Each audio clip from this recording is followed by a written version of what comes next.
గుండాల మండలంలో కళ్యాణ లక్ష్మి చెక్కుల పంపిణీ సందర్భంగా అదేవిధంగా సీఎంఆర్ఎఫ్ చెక్కుల పంపిణీ సందర్భంగా ఈ కార్యక్రమం ఏర్పాటు చేసినటువంటి ఎంఆర్ఓ గారికి, వేదిక మీద ఉన్నటువంటి అధికారులు, మన స్పెషల్ ఆఫీసర్ గారు, మన ఏఎంసీ డైరెక్టర్ గారు, డి గారు, ఎంపీడీఓ గారు, పాల్గొన్నటువంటి లబ్ధిదారులైనటువంటి అక్క చెల్లెళ్ళు, అన్న తమ్ముళ్ళు, ఏ గారు ఇటువంటి వేదిక మీదకి రండి. అధికారులు ఉంటే ఇటు పై వేదిక మీదకి రండి. అధికారులు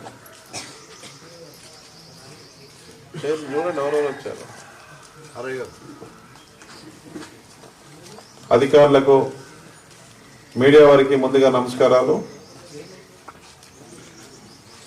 ఈరోజు తెలంగాణ రాష్ట్రంలో మీరందరూ ఇక్కడ కూర్చున్నట్టు మీరందరూ కూడా ఆశీర్వదించి జీవించి ఎమ్మెల్యేగా నన్ను గెలిపించారు. రాష్ట్ర ముఖ్యమంత్రిగా రేవంత్ రెడ్డి గారిని గెలిపించారు. మీ అందరి దీవెనలు, మీ అందరి ఆశీర్వాదంతో గెలిపించడం జరిగింది భారీ మెజార్టీతో.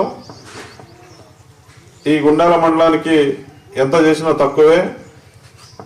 ఇవాళ మీరు ఎన్నుకున్నటువంటి ప్రభుత్వం, మీ ప్రభుత్వం, ప్రజాప్రభుత్వం, మన కాంగ్రెస్ పార్టీ ప్రభుత్వం ఎన్నికల ముందు చెప్పిన విధంగా హామీలన్నింటినీ కూడా నెరవేరుస్తూ, ఒకదాని తర్వాత ఒకటి నెరవేరుస్తూ సంవత్సర కాలంలోనే 80% హామీలని అమలు చేయడం జరిగింది.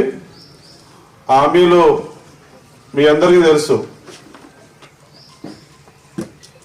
ఆర్టీసీ బస్సుల్లో ఉచిత ప్రయాణం, 10 లక్షల రూపాయల రాజీవ్ ఆరోగ్యశ్రీ పథకం, 500కి గ్యాస్ బండ, 200 యూనిట్లు మనం ఫ్రీ కరెంటు, జీరో బిల్లు. నెల మీకు 200 యూనిట్ల వరకు మనం కరెంటు కాల్చుకున్నా కూడా జీరో బిల్లు వస్తూ ఉంది. అదేవిధంగా రైతాంగానికి 2 లక్షల రూపాయల రుణమాఫీ. మొన్న